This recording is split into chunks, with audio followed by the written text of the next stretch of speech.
గారికి, వేదిక మీద ఉన్నటువంటి కేంద్ర మంత్రివర్యులు కిషన్ రెడ్డి గారికి, సంజయ్ గారికి, లక్ష్మణ్ గారికి, గౌరవ పార్లమెంటు సభ్యులు అరవింద్ గారికి, శాసనసభ్యులు భూపతి గారికి, సూర్యనారాయణ గారికి, ప్రియమైన పసుపు రైతులకి తెలంగాణ ప్రభుత్వ పక్షాన, రేవంత్ గారి పక్షాన కేంద్ర ప్రభుత్వానికి గత అనేక సంవత్సరాలుగా మీరు కలలు కంటూ అనేక పోరాటాల ఫలితంగా ఈనాడు మోడీ గారి ఆధ్వర్యంలో కేంద్ర ప్రభుత్వం తెలంగాణ ప్రజల్ని, పసుపు రైతుల్ని వారి యొక్క పోరాటాన్ని గమనించి ఈ యొక్క పసుపు బోర్డుని భారతదేశంలో తెలంగాణ రాష్ట్రానికి ఇవ్వటం, అందులో కూడా తెలంగాణలో కూడా ముందుండి పోరాడినటువంటి హిందూరు రైతులకి ఆ గౌరవం దక్కటం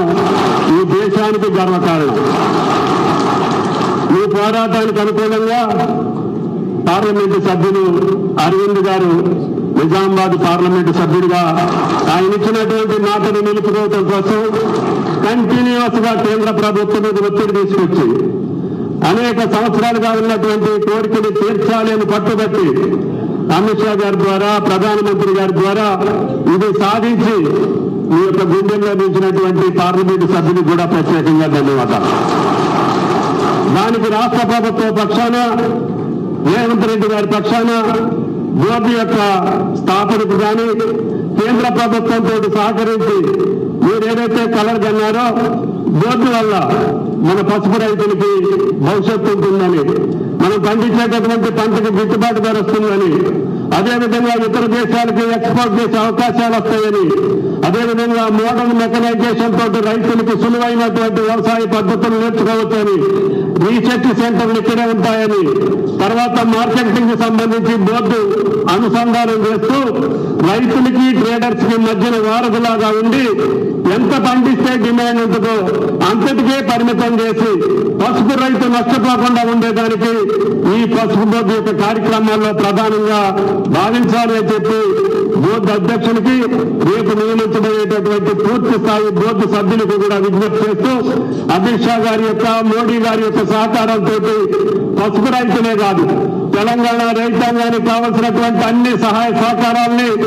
కేంద్ర ప్రభుత్వం మేము అడిగింది కరువుగా కొన్ని సహకారాలు అందిస్తుంది. దానికి ముందు భవిష్యత్తులో కూడా రైతాంగానికి సంబంధించినటువంటిది రైతు యొక్క ఆదాయాన్ని రెట్టింపు చేసి రైతుని రాజునే చేస్తామని చెప్పినటువంటి మోడీ గారి వాగ్దానానికి అనుగుణంగా రాష్ట్ర ప్రభుత్వం కూడా మొట్టమొదటి సంవత్సరాలనే ఆర్థిక భారం ఉన్నప్పటికీ 1,00,000 కోట్ల పైన రైతాంగ సమస్యల మీద ఖర్చు పెట్టాం. అది రుణమాఫీ మీద చేశాం, రైతు భరోసా మీద చేశాం, పంటని గిట్టుబాటు ధర కొనుగోలు చేసేదానికి ఆర్థిక పరమైనటువంటి వెసులుబాటు ఉన్నా లేకపోయినా రైతును ఆదుకోవడానికి రేవంత్ రెడ్డి గారి ప్రభుత్వం ప్రయత్నం చేస్తుంది.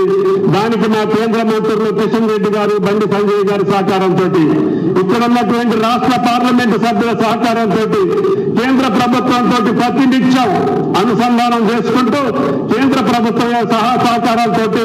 తెలంగాణ రైతులు రాజులు చేయడానికి వ్యవసాయ శాఖ, అదేవిధంగా కోఆపరేటివ్ శాఖ పరంగా, కోఆపరేటివ్ శాఖ కూడా అమిత్ షా గారి మంత్రిగా ఉన్నారు కాబట్టి మన రైతులకి భవిష్యత్తు ఉంటుందని చెప్పి ఆశిస్తూ ఈ అవకాశం ఇచ్చినటువంటి పసుపు రైతులకి, సాధించినటువంటి ఎంపీ గారికి, పోరాటం చేసినటువంటి ప్రతి ఒక్కరికి కూడా ధన్యవాదాలు తెలియజేస్తూ ఈ పుణ్య కార్యక్రమానికి, ఈ యొక్క భరత మాతకి పసుపు పారాయణం దిద్దేటటువంటి ఈ పసుపు పంటకి, దివ్య ఔషధమైనటువంటి పంటకి భవిష్యత్తుని కల్పించినటువంటి కేంద్ర ప్రభుత్వానికి, అమిత్ షా గారికి, మోడీ గారికి, ప్రయత్నం చేసిన ప్రతి ఒక్కరికి కూడా ధన్యవాదాలు తెలియజేస్తూ సెలవు తీసుకుంటున్నా. జై హింద్.